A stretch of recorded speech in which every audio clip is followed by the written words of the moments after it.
ద్వితీయోధ్యాయః. పూర్వం కాశీనగరాన్ని ఒక బ్రాహ్మణుడు ఉండేవాడు. అతను దిగు దండ వస్త్రాలు లేకుండా ఆకలిచే బాధపడుతూ ప్రతిలో కూడా తిరుగుతూ భిక్షను బతుకుతుండేవాడు.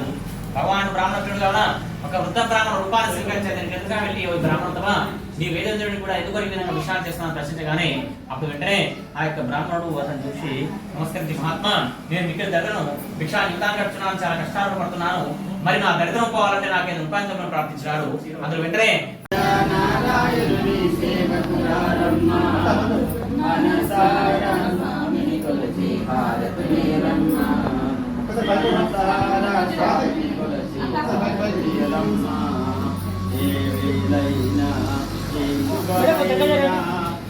ఇటు వంగింది.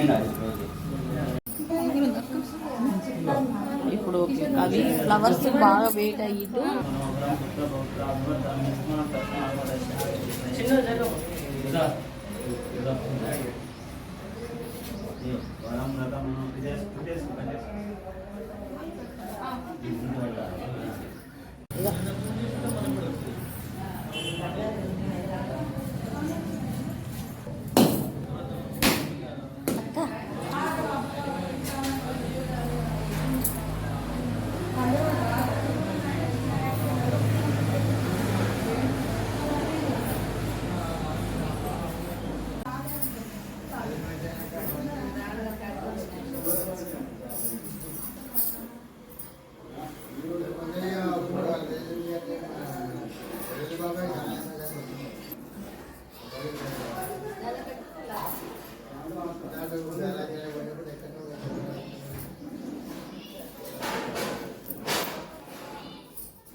Thank you.